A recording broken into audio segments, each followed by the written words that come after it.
अब 2.5 महीने बाद अगर उनको ऐसा लगता है उनका कोई निजी फैसला होता है और वो कहीं जाना चाहते हैं तो वो उनकी निजी राय है। उससे एमआईएम का ना एमआईएम में कोई दरार आएगी, उससे ना एमआईएम को कोई फर्क पड़ेगा, उससे ना कुछ। क्योंकि वोट काटने के लिए अवार्ड साहब के अगेंस्ट कौन से कैंडिडेट को खड़ा कर रहे हो आप? देखिए, हम नहीं कर रहे, लेकिन एमआईएम का वोट काटने के लिए खुद उनकी पार्टी से निकल करके दूसरी पार्टी में चले जाना, ऐसे बहुत से लोग खड़े होने वाले हैं। आप बोल रहे चलता रहता जाना आना, आप कब जा रहे हैं?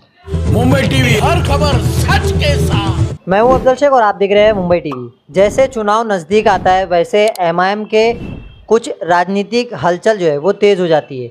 बात करें एमपी इलेक्शन में जावेद सिद्दीकी का ये तमाम तरीके से जो एमआईएम को छोड़ जाना और उसके बाद अब जो है राष्ट्रवादी कांग्रेस पार्टी में थाने ज़िला उपाध्यक्ष के उन्हें पद मिलना, ये तमाम मामलात पर सैफ पठान हमसे बातचीत करने के लिए मौजूद है कि किस तरीके से एमआईएम में एक जो है हम कह सकते हैं कि दरार जो है पैदा हो गई है पोस्ट को लेकर के, या फिर राजनीतिक कुछ अलग से जो है हड़कंप मची होगी, उसके लिए उन्होंने पार्टी से निष्कासित करने के बाद ये कदम उठाया। बहरहाल हम सैफ पठान जी से जानेंगे सबसे पहली वजह कि आप जो है जावेद सिद्दीकी साहब को चाहे तो बात करके कन्विंस कर लेते, या आप जो है आपसी अगर कुछ मतभेद था तो उसे ख़त्म कर देते थे, लेकिन ये पार्टी छोड़ जाना कितना जो है अभी ये सब चीज़ें सही है?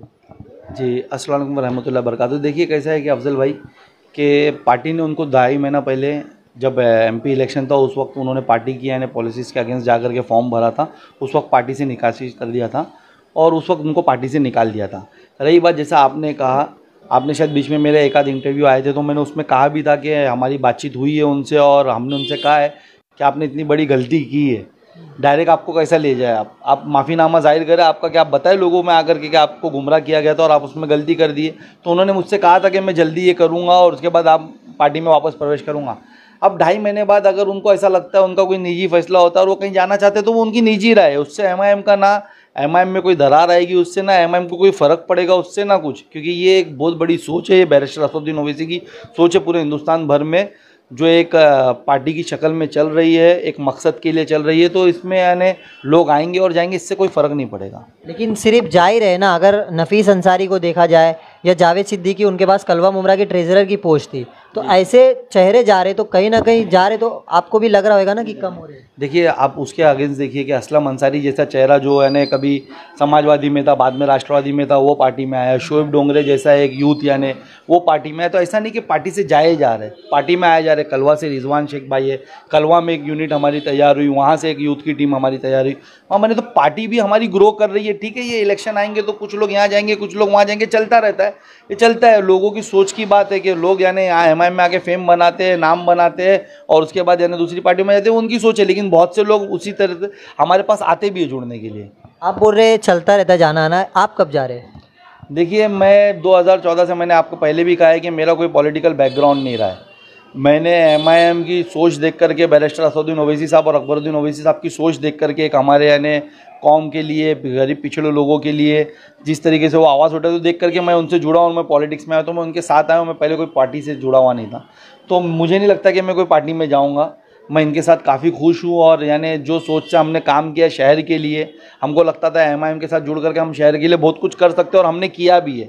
हम पावर में नहीं रह करके भी शहर में बहुत सी चीज़ें हमने लाई है और हम शहर के बहुत से करप्शंस के खिलाफ बेबाक आवाज़ बन करके एक अपोजिशन का रोल निभाया, हम निभाते रहे और आगे भी निभाते रहेंगे इंशाल्लाह। निभाते रहेंगे। लेकिन अभी जिस तरीके से राजनीतिक माहौल गर्म है, आने वाला कुछ महीने में चुनाव है, लेकिन आप 2 महीने जो है दिखे नहीं इस चुनाव के पीरियड में।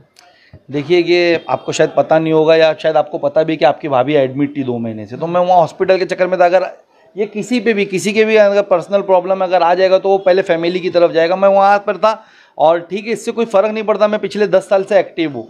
अगर 2 महीना अगर मेरी फैमिली में कोई प्रॉब्लम आ गई, कोई हॉस्पिटलाइज हो गया, तो मैं वहाँ चला गया, तो उससे कोई इशू नहीं होना चाहिए शहर को भी और उसको भी। अब मैं वापस एक्टिव, अभी पूरे मुसलसल 2.5 महीना पूरा इलेक्शन को बचा हुआ है। इंशाल्लाह ताला मैं आज से एक्टिव हूँ। इंशाल्लाह ताला वापस जिस तरीके से शहर के लिए काम करते थे हम वैसे ही काम करेंगे। वोट काटने के लिए अवार्ड साहब के अगेंस्ट कौन से कैंडिडेट को खड़ा कर रहे हो आप? देखिए, हम नहीं कर रहे, लेकिन एमआईएम का वोट काटने के लिए खुद उनकी पार्टी से निकल करके दूसरी पार्टी में चले जाना, ऐसे बहुत से लोग खड़े होने वाले हैं और ये होने वाला है क्योंकि उनके वोट अभी यहाँ बचे नहीं शहर के अंदर, तो वो खड़ा करेंगे। हम तो वोट लेने के लिए, हम तो वो लोगों से वोट लेकर के जीतने के लिए खड़े होने वाले हैं इंशाल्लाह ताला। आप अगर खड़े भी होते, लेकिन आपके एक्स जितने भी मेंबर हैं उन लोगों का आरोप है कि आपके पार्टी में रह करके उनकी सुनी नहीं जाती या उन्हें काम करने दिया नहीं जाता। किसका आरोप है? जावेद सिद्दीकी साहब ने भी खुद कहा है कि उन्हें सुने नहीं जाती उनकी, और देखिए आप पिछले साल भर का रिकॉर्ड उठा के चेक करिए, मेरा अगर एक लाइव होता था तो उनके 4 लाइव होते थे अलग अलग मौजू पे, तो मैं उनकी नहीं सुनता था या उनको काम नहीं करने देता तो 4 लाइव कैसे आ जाते थे मेरे एक के अगेंस्ट पे। हर दूसरे दिन वो लाइव होते थे। इससे तो आप भी इत्तेफाक रखोगे और जनता भी इत्तेफाक रखेगी। तो ये झूठे आरोप तो लगेंगे ना। अभी अगर आप कुछ पार्टी छोड़ के जा रहे हो, कुछ कर रहे हो, तो आप झूठे आरोप लगाओगे, ये कोई बिग डील नहीं है। अगर मैंने किसी को काम करने से रोका होता तो आज उनको इतना फेम होता था, आज इतना फेम होता था, आज इतना नाम होता था उनका।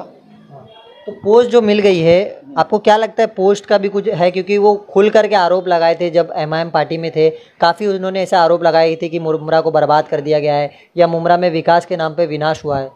देखिए अब ये सोच सोच की बात है, विचारधाराओं की बात है। कल तक जिनका विरोध कर रहे थे, जिनके खिलाफ अगेंस्ट लेटर दे रहे थे और उनके करप्शन खोल रहे थे, आज उनके साथ ही चले गए, उनकी सोच से उनकी सोच मिल गई है। तो अब वो बताएंगे कि वो क्या करेंगे। हमारे लिए बस मैं इतना ही कहूँगा कि इससे पहले भी काफ़ी लोग थे जो हमारी पार्टी से जुड़े थे। 2014 से लेकर 2024 के दरमियान, इन 10 सालों के दरमियान बहुत से ऐसे लोग हैं, पार्टी से बहुत नाम बना है, बहुत फेम बना है। शायद मुझसे भी ज़्यादा लोगों में यानी एमआईएम को लेकर के उनकी चर्चा हुआ करती थी। लेकिन आज वो लोग कहाँ हैं? जब उन्होंने यानी उनके शरद चरण पवार की पार्टी को ज्वाइन किया, जब 2019 हो या उससे पहले हो, उसके बाद वो लोग कहाँ हैं आज? तो अब देखते जावेद सिद्दीकी साहब भी कहाँ रहेंगे आने वाले कुछ महीने बाद। तो इसे आप क्या मानते हैं, धोखा मानते हैं या एक तरीके का नाइत्तेफाकी? देखिए धोखा तो नहीं कह सकता मैं, क्योंकि हमने पार्टी से उनको निकाला है। अब वो कहीं चले जाते तो उसको मैं धोखा कैसे कहूँ? वो उनकी निजी राय हो सकती है। आने वाले चुनाव में क्या तैयारी है? देखिए हम पूरी ताकत से लड़ेंगे यहाँ पर। आपने देखा होगा कि एमआईएम ने हर यानी इस शहर के मसलों पे आवाज़ उठाई है। हमने सत्ता में नहीं रहते हुए भी हम पे क्या क्या इन लोगों ने सत्ता के पावर में किया, हमने उसके खिलाफ फिर भी काम किया और हमने शहर की आवाम के लिए काम किया। हम वो मुद्दों को लेकर के जाएंगे। हमारे कुछ एक्शंस प्लान है। अगर हमारे को देखिए टोरेंट का विरोध शहर के अंदर सिर्फ एमआईएम ही थी जो पहले से कर रही थी। आपको याद होगा 2019 में जब टोरेंट आ रही थी शहर में, तो आने से पहले भी हमने भूख हड़ताल की और उसे रोका था साल भर। फिर ये सत्ता में आए और इन्होंने महाविकास अघाड़ी बनाई यहाँ के एमएलए ने, और रातों रात उसको लेकर आ गए। तो हमने यहाँ पर कब्रस्तान का जो आज शहर के लोग परेशान हैं कि कब्रस्तान के अंदर पानी आता, 2019 में वो सैफ पठानी थे और मेरे साथी थे लिसान अंसारी, हम ही थे जो कमिश्नर से सवाल करने गए थे, जिससे आज पूरा शहर परेशान है कि अगर इस शहर के अंदर दलदल की जगह पे कब्रस्तान दे रहे हो तुम, स्लाटर हाउस की जगह को स्लाटर हाउस हटाकर वहाँ पर दलदल की जगह है, वहाँ पर तुम कब्रस्तान दे रहे हो। अगर वहाँ पर मैयतों की बेहरमती होगी, बारिश के महीने में गंदा पानी आएगा, दलदल बनेगा, तो उसका जिम्मेदार कौन होगा? आज वही सवाल के लिए लोग परेशान हैं। तो वो हम यानी वहाँ पर काम कर रहे हैं, उसके लिए हम बात कर रहे हैं। हम टोरेंट के अगेंस्ट एमआईएम में हम ये सब मुद्दे लेकर के आवाम के बीच में जाएंगे। एमआईएम का कैंडिडेट एमआईएम से कौन होगा, सैफ पठान या कोई और? देखिए इच्छुक तो काफ़ी लोग हैं, मैंने भी मेरी इच्छुकता जाहिर की है और मुझे पूरी उम्मीद है कि इंशाल्लाह ताला मुझे मौका मिलेगा इस बार। आज आवाम भी जानती है, हमारे पार्टी के वरिष्ठ लोग भी जानते हैं कि किस तरीके से यानी मुझे दबाने की कोशिश की गई या जो भी डराने की कोशिश, लेकिन मेरे अल्लाह ने मुझे खड़ा रखा, मेरे को हमेशा हिम्मत दी। आगे भी पार्टी को भी शायद भरोसा है कि वो हिम्मत मुझ में अल्लाह रखेगा। क्या गारंटी है सैफ पठान इलेक्शन तक बदलेगा नहीं? देखिए 2014 से लेकर के आज तक तो नहीं बदला। लोग कसम खा के चले जाते हैं, तो आप तो वो अब 2014 से मैं वहीं हूँ, काफ़ी लोग आए, काफ़ी लोग गए और काफ़ी मेरे बारे में रूमर्स उड़ती रही। 2014 में भी उड़ी, 17 में भी उड़ी, 19 में भी उड़ी, मुझे जब केस में फंसाया गया तब भी उड़ी, मुझे जब तड़ी पार कर दिया गया तब भी उड़ी, जब मैं लौट कर आया तब भी उड़ी और अभी जाहिर सी बात है अभी भी उड़ेगी। लेकिन वो अफवाह होगी इंशाल्लाह ताला। अल्लाह ने मेरा ईमान काफ़ी मजबूत रखा है। अगर मैं शहर के साथ नाइंसाफ़ी होता हुआ देख रहा हूँ तो मैं उसके खिलाफ आवाज़ उठाता रहूँगा और करता रहूँगा। तो ये तमाम चीज़ों को लेकर जिसे मुमरा की राजनीति गरमाई हुई है, उस पर खुल करके सैफ पठान जी ने बात की। लेकिन आने वाला चुनाव और उस पर जो एमआईएम की पकड़ है वो कैसे बनेगी और इस पर तमाम तरीके से जो रणनीति एमआईएम की अपनाई जाएगी, उस पर हम लगातार जो है आपको अपडेट पहुंचाते रहेंगे। कैमरामैन नाहिद कुरैशी के साथ अब्दुल रशीद, मुंबई टीवी।